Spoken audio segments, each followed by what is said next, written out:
It was 2 a.m. on the edge of nowhere, an Arizona highway that stretched for miles in either direction, flanked by scrub brush and open desert. A single flickering neon sign hovered at the roadside like a specter. Canyon View Diner. Except there was no view, just flat land and an endless night sky studded with distant stars. Inside, the air smelled of stale coffee and fried onions. A battered jukebox in the corner stood silent, lit by a lone pink bulb. The booths were upholstered in cracked vinyl, corners patched with duct tape by a thrifty owner. The fluorescent lights overhead hummed softly, occasionally flickering to remind the customers and employees that it was long past normal closing time. Yet the Canyon View Diner never really closed. A skeleton crew worked the graveyard shift, mostly to serve the occasional truckers or travelers who missed the interstate exit. But on many nights, there were no customers at all, except for one man. When Kara first started working the night shift, she thought she was hallucinating him out of exhaustion. He sat in the far booth by the window, wearing an outdated suit in a pale shade of grey. He never ate. Sometimes he'd order coffee, but it always stayed untouched, growing cold on the Formica table. Her manager said, "Don't worry about him, honey. He's just some local oddball." But that didn't make sense. The diner was miles away from any real town. The closest sign of civilization was a shabby motel with 2 flickering lights in its vacancy sign, and that was 5 miles east. There was no reason for anyone to be here at 2 in the morning, night after night. Kara often asked her co-worker, Jorge, if he knew anything more. He shrugged.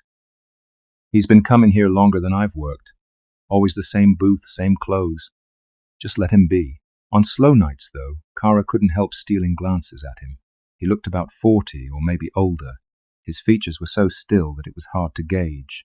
His hair was neatly combed back, black with a bit of silver at the temples. His suit was old-fashioned, the lapels too wide. The tie a faded navy that might have been bright decades ago.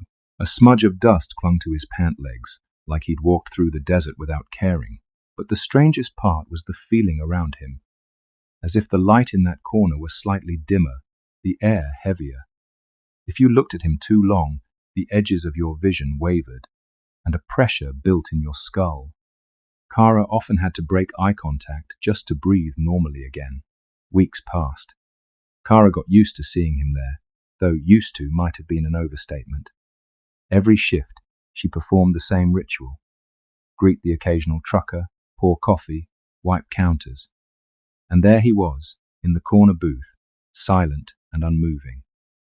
One night, she paid closer attention to his clothes. Had he changed them at all since she started? She couldn't recall him wearing anything different. The exact same grey suit, the same tie. Not just identical in style, truly the same outfit, day after day. No wrinkling, no stains, no scuffs, as though he'd stepped out of a time capsule each evening. She worked up the courage to check the security camera footage out of sheer curiosity. On her day off, she snuck into the back office and scanned through recent nights. Sure enough, every single clip from midnight to dawn showed him in the same booth. Sometimes the cameras caught him arriving, but the footage always flickered as he entered, distorting the moment of his approach. Then he'd be seated, hands resting on the table or in his lap. Her boss caught her watching the videos. "What are you doing, Kara?" She scrambled to come up with a lie. Just checking if we had any trouble last night." He gave her a dubious look. "Well, if you see anything suspicious, let me know." She decided not to push her luck. The last thing she wanted was to get fired, but her curiosity only grew. If he'd been here longer than Jorge, that meant years. Who sat in a diner every night for years? By the time Kara had worked a month of graveyard shifts, she could no longer deny how wrong the man's presence felt. It was like a smudge on reality, an inconsistency in the fabric of the mundane. Everyone else who showed up had a reason to be there, fueling up on coffee for a long drive, grabbing a quick bite after a bar shift, sometimes just seeking refuge from the lonely desert roads. But he was different. He never ate, hardly moved, and wore the same expression, halfway between bored and expectant. Occasionally, he'd look out the window at the highway, but if there was movement out there, Kara never saw it. More unsettling still was the fact that none of the other employees seemed truly unnerved by him. They acknowledged he existed, sure. They'd nod politely if he ordered coffee. But they never lingered at his booth, never asked him questions. It was as if their brains glossed over him, as though he was part of the furniture. One late shift, the diner was empty, except for him. Kara stood behind the counter, elbows resting on the chrome, listening to the hush of overhead fluorescence. The hum lulled her into a half-trance. Suddenly a thought occurred to her. He never blinks. She snapped upright, adrenaline pounding. Did he blink? She stared across at him, brow furrowed. In the dim glow of the diner lights, his eyes were open, gazing out the window. He didn't blink once as the seconds ticked by.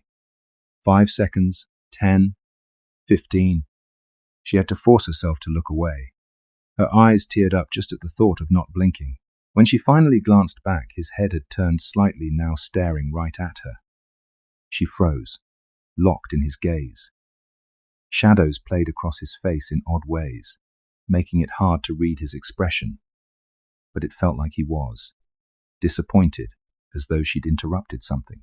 She broke eye contact and busied herself arranging salt shakers on the counter, heart pounding so loudly she swore it echoed off the chrome. When she dared glance back, he had resumed his window vigil, never touching the coffee that sat steaming in front of him.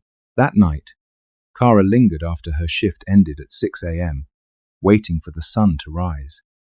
She sipped watery coffee from a to-go cup, perched on a stool near the door. She wanted to see if he'd leave.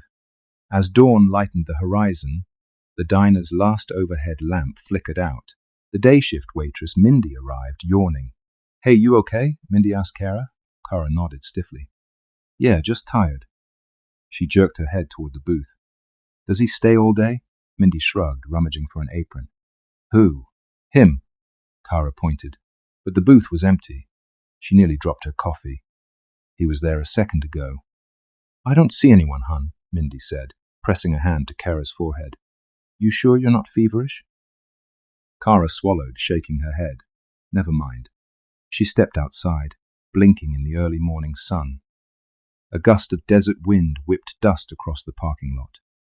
No sign of the man. She scanned the horizon, but all she saw were a couple of battered cars belonging to the day staff. If he'd left on foot, he couldn't have vanished so fast. That was the morning she realized how real her fear was. She'd seen him vanish in mere seconds, into nowhere. She wondered if she was the only person who truly noticed him. One weekend, instead of going home after her shift, she drove straight to the nearest library nearly 40 miles away in a small city. She spent the day searching local archives, newspapers, even obscure desert legends. Nothing about a man in a diner. She tried keywords. Arizona diner phantom, strange diner patron, urban legends highways. The few results she got were either standard ghost stories or blog posts about haunted roadside stops. None mentioned a man in a grey suit who never blinked. Kara began to question her sanity. Maybe he was just a real person with a sleep disorder, or a local eccentric no one bothered to talk about. But that didn't explain how he always wore the same outfit, no wrinkles, no stains, or why he seemed to vanish at dawn, or how his presence made the air heavy, the lights flicker. A flicker of shame tugged at her. She was an adult, living paycheck to paycheck, yet acting like a child spooked by bedtime stories. Still, the feeling that something was very wrong refused to leave her. Halfway through her 3rd month at the diner, the unthinkable happened. An actual bus of tourists broke down nearby, funneling 6 folks into the Canyon View diner late one evening. Kara scrambled to serve them. The man in the grey suit was nowhere to be seen, which allowed her to focus on flipping burgers and pouring drinks. Among the tourists was a woman named Bree, who looked roughly Kara's age. She wore a tired but warm smile. Over the clatter of plates, Bree said, "This place has a weird vibe, huh?" Kara paused, hesitant. "It's quiet, usually, but it's all right." Bree leaned closer. "I feel like I'm being watched. Maybe I'm just jumpy." She laughed nervously. Without thinking, Kara blurted, "Have you ever seen a man in a grey suit in here tonight?" Bree's gaze darted around the diner. "Grey suit? No. But I saw a man outside earlier, by the road. Looked like he was wearing old clothes. I thought it was a trick of the headlights. He didn't move. Kara's heart hammered. Are you sure? Bree nodded. He was. Not quite right. My friend joked that he wasn't a real person. Now I'm half convinced. She laughed again, but it came out shaky. Anyway, maybe he's gone now. That night, once the tourists and their bus driver had left, Kara found a moment to breathe. The neon clock on the wall read 2:45 a.m. She rubbed her eyes. Then, from the corner of her vision, she glimpsed movement. She turned. He was back. Sitting in his booth, hands folded, a cup of black coffee steaming in front of him. She dropped a plate with a clatter. Jorge rushed to help, cursing softly at the broken ceramic. When she looked back, the man's gaze was on her, unblinking. No one else seemed to notice. Every time she approached him, fear clogged her throat. She'd refill his coffee, her hand trembling, never meeting his eyes. Occasionally, her voice cracked out a polite, "Need anything else?" But he never answered.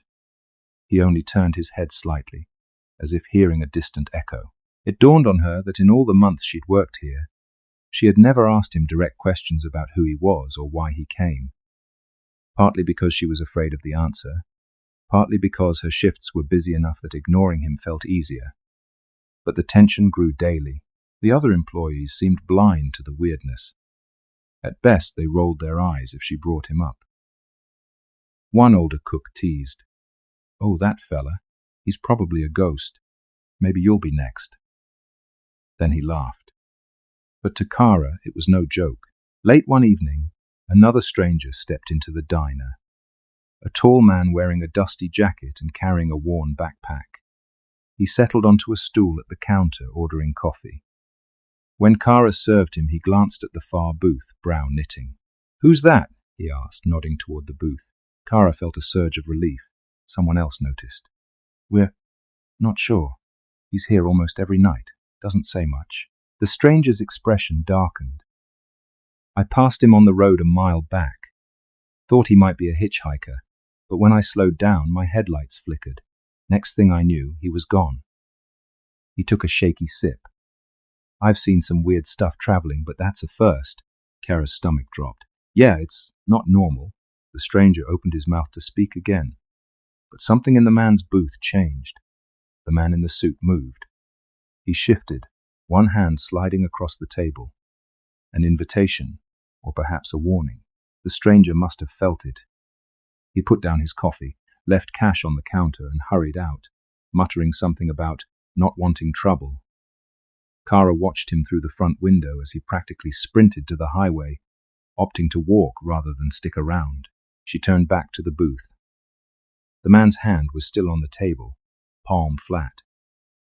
Slowly, carefully, she approached. "Sir, anything I can get you?" He didn't answer. Instead, he let his palm glide back into his lap, as though the moment had passed. Kara retreated, heart pounding. The desert nights were cold as winter approached. One evening, Kara was late to her shift. Her old car had sputtered out, forcing her to hitch a ride from a co-worker. She arrived at 1 a.m., breath frosting in the air. The sign flickered overhead. Inside, Jorge was nowhere to be found. The diner was empty, but for the man in the booth, coffee untouched. Kara felt a pang of dread. Where was everyone? She peeked into the kitchen, calling, "Hello?" Her voice echoed off stainless steel. No one answered. She checked the back office. Empty. The employee's only hallway led to a locked door. She pounded on it, but got silence in return. Returning to the main floor, she found the man's head turned, eyes pinned on her, or at least pointed in her direction. She couldn't see any reflection in those dark pupils. Only blankness. No sign of life. A wave of panic rose. The clock on the wall read 3:15 a.m. Her shift would stretch until dawn, alone. She pressed a trembling hand to her chest, forcing a steadying breath. Then she tried the landline phone to call her boss or co-worker. No dial tone. Everything about this night was wrong. She realized this might be her chance. Her only chance to confront him. Something in her gut insisted that if she didn't find answers now, she'd lose the opportunity forever. She approached the booth on unsteady legs. He was angled slightly away, as though still watching the window. The overhead fluorescent flickered, making the shadows dance across his form. "Excuse me," she said, barely above a whisper, unsure if her voice would crack. I want to ask you something." He didn't move. She swallowed, summoning courage. "You've been here every night since I started. You never drink your coffee. You never speak. Why? Are you waiting for someone?" In the silence, the diner's lights buzzed. Outside, the wind pressed against the windows. Her reflection in the glass was a pale ghost of herself, shoulders tense. Then, with a slow, deliberate motion, he turned. Not just his head, his whole torso pivoted to face her. She stifled a gasp. Up close, his skin looked oddly translucent, as though paper thin. The lines of his face were etched in a way that defied normal aging. She had the wild thought that if she touched him, her hand might pass through. Finally he spoke. His voice was low, smooth, and hollow, as if coming from a great distance. "I'm just waiting for you to notice." A chill like ice water shot through her veins. Her mind scrambled to process the words. Me?" she croaked. "What do you mean?" He didn't answer, but his gaze pinned her in place. In that instant, she felt a sensation like falling into a deep, silent well.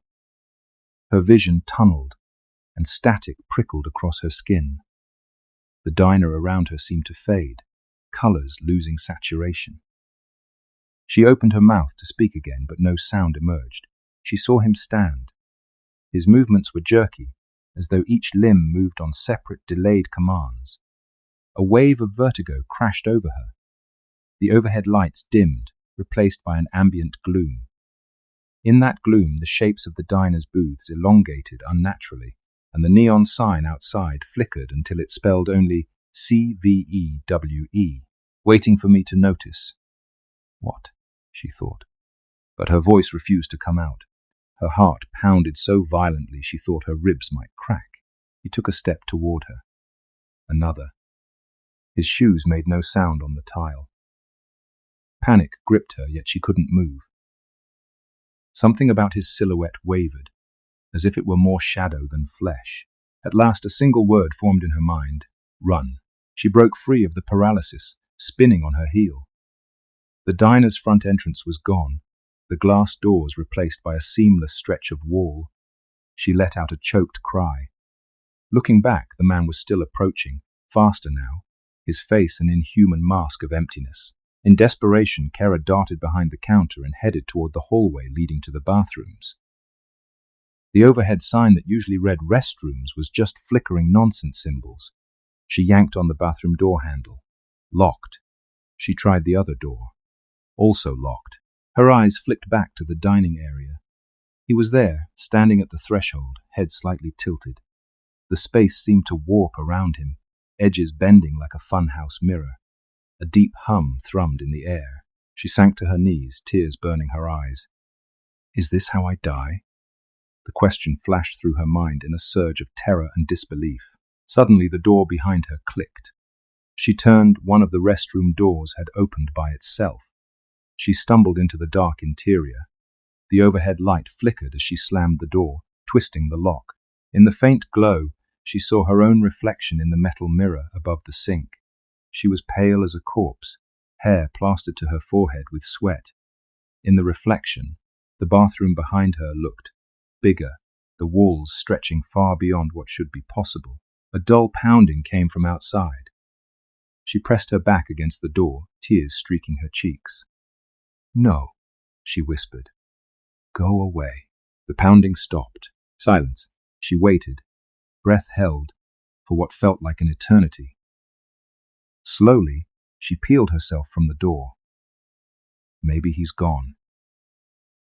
A thread of hope tugged at her. She turned to the mirror again, bracing her hands on the sink, trying to steady her shaking body. Her reflection stared back. Then, behind her, something moved in the mirror.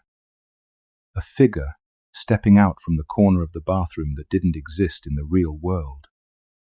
She spun around. The bathroom behind her was normal. A small space with a toilet, a few cleaning supplies. Nobody there. But in the mirror, the figure remained.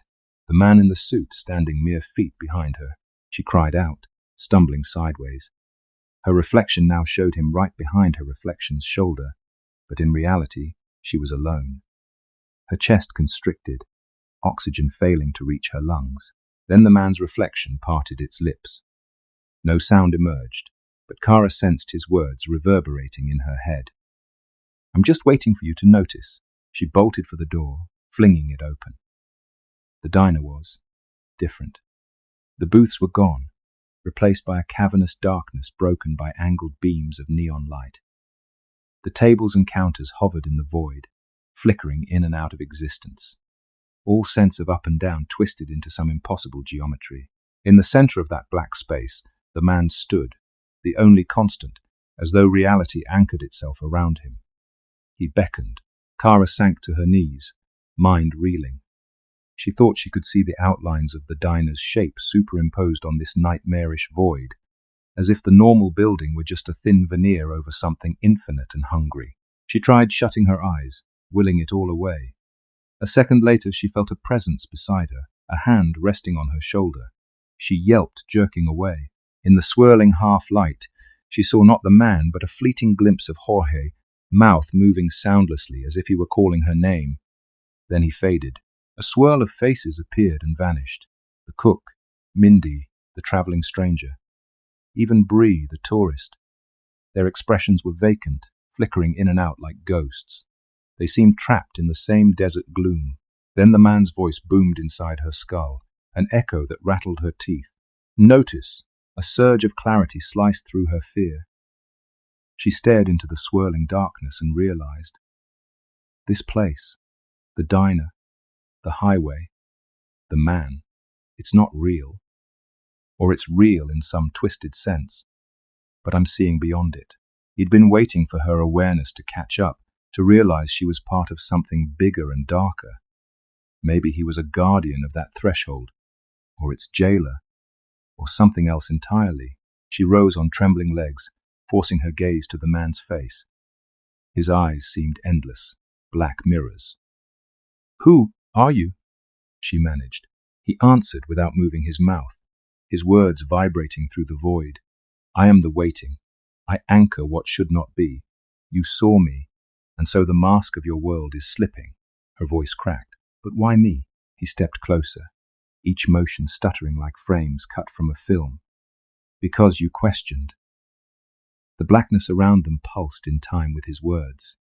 "You let yourself see, night after night, and now you cannot unsee." She choked on a sob. "But I just want to go home." He tilted his head, his expression unreadable. Home. A faint sense of amusement laced his tone, or perhaps pity. "That place is behind you. Ahead lies the truth you insisted on glimpsing." The neon lines overhead warped, forming jagged patterns that crackled in the darkness. She could almost sense the shape of a corridor, leading deeper into the void. She recalled his words. "I'm just waiting for you to notice." Notice that reality was more fragile than she'd guessed, that the man's presence was an omen, a harbinger, or a tear. Her mind roiled. She refused to accept some cosmic fate. With a burst of defiance, she scrambled backward, searching for the diner's outline in the gloom. She found the edges of the floor, a cracked tile half submerged in shadow. She latched onto it, summoning the memory of normal, the hum of fluorescent lights, the smell of coffee, the crackle of a greasy grill. For a moment, the normal diner flickered into view. She glimpsed a booth, the battered jukebox, the exit door. She lunged for it, ignoring the man's outstretched hand.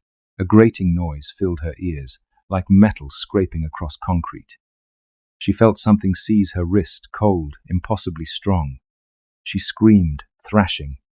The darkness spun into fractals of neon light and swirling shadow. Then, with a final desperate pull, she wrenched free. She tumbled onto the diner floor, face pressed against dingy tile. At once she smelled burnt coffee and stale air. The overhead lights flickered, but in the normal, mundane way they always did. Heart hammering, she pushed herself up. Mindy stood behind the counter, yawning, hair tied up in a messy bun. "You okay, hun? You look like you've seen a ghost." It was morning.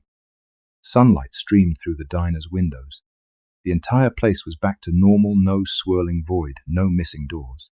Kara wheezed, half laughing, half sobbing. "Where is he?" Mindy blinked. "Who?" She scanned the booths, eyes landing on the corner one. Empty. She checked the entire diner. No sign of him. The old clock on the wall read 6:15 a.m. She nearly collapsed with relief. Despite her trembling knees, she forced herself to speak. "The man in the suit. You didn't see him leave?" Mindy shook her head, genuinely confused. "Didn't see anyone. You sure you're feeling okay?" Kara inhaled slowly, letting the wave of confusion and terror subside. I think I need to quit," she murmured. Mindy's eyes widened. "You sure? Just like that?" Kara nodded, tears brimming. She couldn't spend another night in this place, glimpsing that thing that lurked beneath reality. She was done.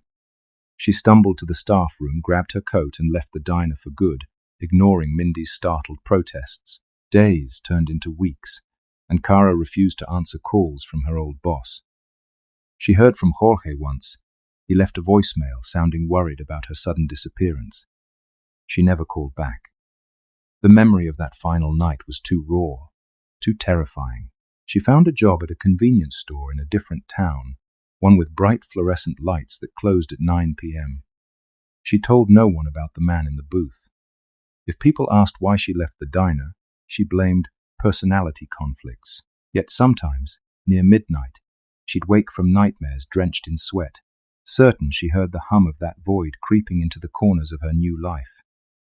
She'd scramble to turn on every lamp, searching for a shape in the shadows.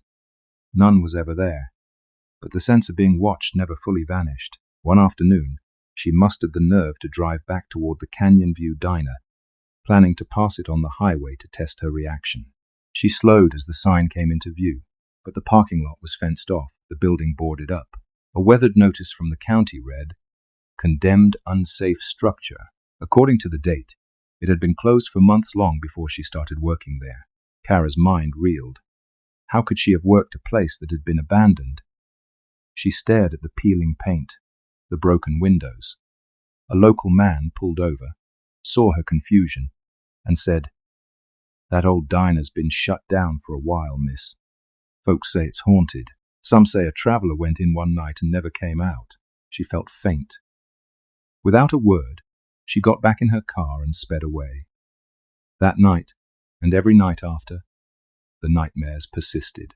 They say the desert holds secrets, pockets of reality that don't align with the rest of the world.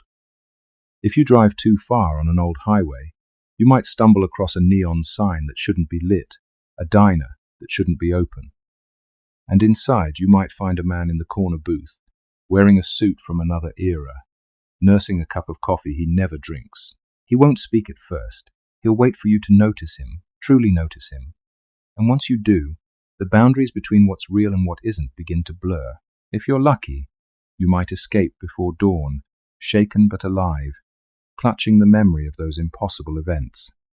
But if you linger too long, if you stare into the darkness of his eyes without looking away, you risk becoming another smudge on reality. A silent figure in the background that no one else acknowledges, waiting for someone else to notice. So if you find yourself on a deserted Arizona highway, drawn to the glow of a lonely roadside diner, think twice before stepping in.